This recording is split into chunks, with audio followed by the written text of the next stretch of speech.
kita akan langsung masuk ke box selanjutnya ya untuk mengulas lebih dalam lagi. Karena masih pada penasaran kan, saya tahu.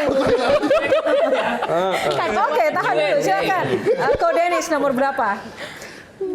Kenapa jadi panas seperti ada Iya, tadi semangat? Ada minat apa gimana? Silakan Ko Dennis. Sila pilih nomor 8 nih. Nomor 8. Oke. Hitam putih. Oke.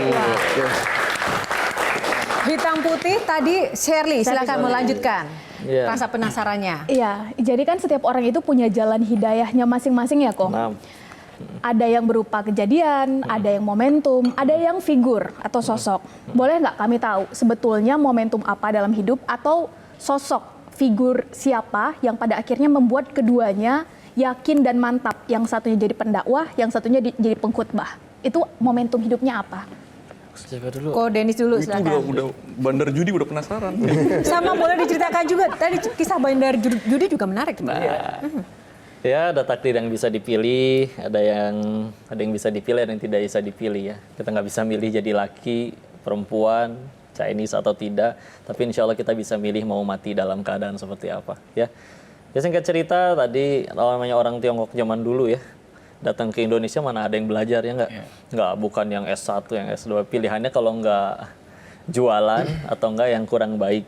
Ya akhirnya singkat cerita pengen bahagiain mereka, nggak ada ilmunya, nggak tahu caranya, pengen yang secepat mungkin. Akhirnya ya terimalah tawaran untuk berangkat ke sana. Singkat cerita ke Thailand. Ya, untuk pertamanya kerja selama 2 tahun, baru akhirnya resign untuk buka kasino sendiri. Jadi di sana ya udah ya playing God saya bilangnya, main jadi Tuhan. Karena nentuin hari ini siapa yang menang, hari ini siapa yang kalah kita yang atur. Ya.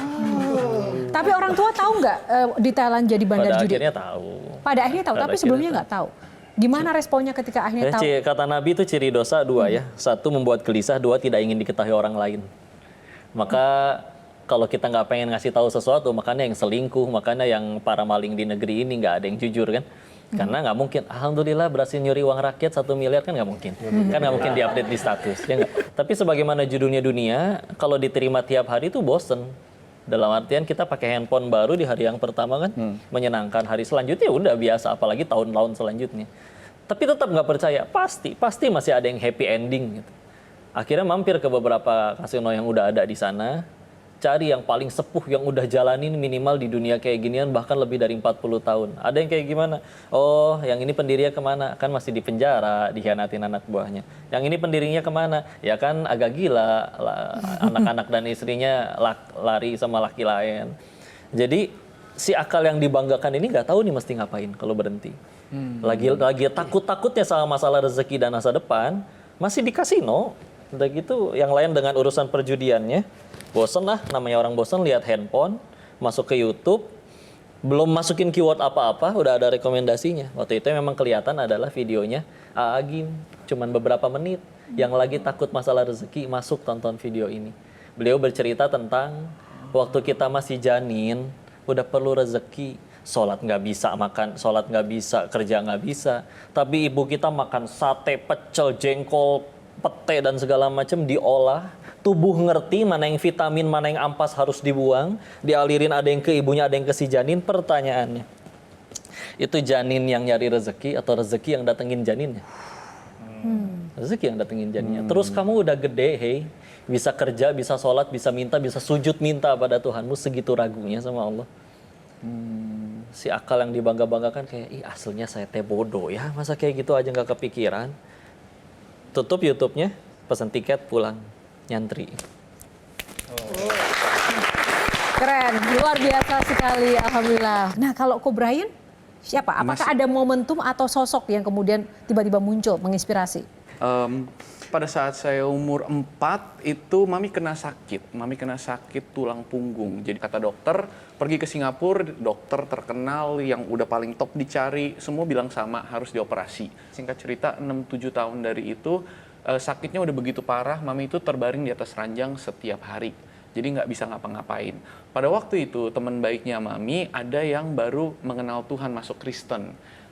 datang setiap minggu bilang, mami saya namanya Yeni, Yen lu harus percaya Tuhan Yesus, dia bisa nyembuhin lu, dia sayang lu. Yang namanya orang udah kepepet kan, Tuhan apa aja, Hello Kitty juga dipercaya kalau bisa sembuh. Percayalah mami saya sama Tuhan Yesus, menerima dan mulai berdoa untuk dirinya sendiri. Nah di tengah-tengah itu mami bilang ke papi, kamu harus percaya Tuhan Yesus. Papi cuma bilang ke mami, kalau Tuhan Yesus bisa nyembuhin lu, buat apa dokter tutup semua rumah sakit? Kalau Tuhan Yesus lu bisa nyembuhin lu, suruh nyembuhin lu. Kalau lu sampai disembuhin Tuhan Yesus, gua percaya Tuhan lu. Kalau enggak, sudah. Dari saat itu mami nggak pernah cerita ke papi. Kalau papi udah tidur, mami berdoa di ranjang sendirian. Dan terus tapi berdoa, percaya. Singkat cerita, nggak sampai setahun dari sana, mami berasa lebih baik.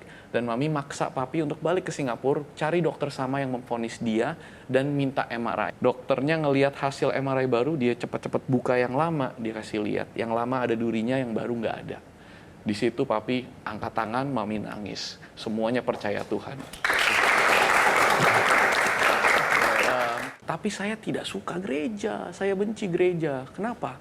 Karena tadinya setiap hari Minggu saya selalu nunggu Crayon Shinchan, Dragon Ball, dan Doraemon di depan TV saya. Sekarang Minggu pagi, saya harus dengerin cerita tentang Raja Daud, Raja Salomon. Nggak semenarik itu, lebih menarik nonton kartun. Saya selalu bilang sama teman-teman, dosa itu enak. Kalau nggak enak, kagak ada yang mau berdosa. Dan di situ saya berdoa, karena saya pada titik itu tahu, percaya ada Tuhan di atas sana. Doa saya mungkin agak kurang sopan ya. Nantang Tuhan, Tuhan, kalau lu memang ada, buktiin dong diri lu. Coba, jangan jadi Tuhan orang tua gua aja. Coba, buktiin diri lu ke gue. Biar gua benar-benar bisa yakin kalau lu tuh ada. Itu yang merubah saya tanpa sadar. Dari situ ya ceritanya berlanjut lah kira-kira. Wow. Oke, silakan Mas Oke. David. It's not an easy way gitu. Karena kita harus struggle sama demon yang ada di dalam diri kita. Kita punya kebiasaan yang harus kita rubah. Nah, pertanyaan saya, setelah kita memutuskan untuk oke, this is my turning point. Pernah nggak sih ngerasa kayaknya, aduh, ada kepingin lagi, terus gimana caranya untuk bisa mengalahkan rasa itu? Misalnya nih, setelah tadi sudah tobat gitu ya, masuk ke dunia keagamaan, yang biasanya dapat uang banyak sekarang nggak dapat, ya kan gitu. Aduh, gimana nih? Ko Denny silakan. Istilah cara pertama di situ akal kita bisa main, Ustaz. Jadi kalau memang kehidupan kita bisa pikir kayak gini, kalau memang kehidupan kita dulu waktu masih belum kayak sekarang udah jadi kehidupan yang bagus, baik dan Tuhan ridho, ngapain kepikiran berhenti? Karena sadar kan, karena itu nggak pengen selamanya. Karena tahu itu nggak pengen selamanya, mereka juga tahu nggak bisa terus-terusan kayak begitu, makanya kepikiran berhenti kan. Iya. Karena emang saya yakin defaultnya manusia itu lebih mudah untuk berbuat baik. Lihat anak-anak, habis benjol sama temennya, 5 menit kemudian udah baik lagi. Yang berantem mamahnya. Nah, kamu habis benjol sama dia, anak kecil sederhana. Benjolnya udah nggak sakit, dia punya mainan yang saya suka, main. Nggak peduli. Jadi kita pasti lebih mudah berbuat, kita nggak setega itu, kita tahu sebagainya tadi. Bahkan kalau pengen jujur ya, kalau memang katanya betul maksiat ada kenikmatannya, tapi justru dengan mereka drugs, minum, main cewek dan segala macam, itu bukti mereka tidak bahagia.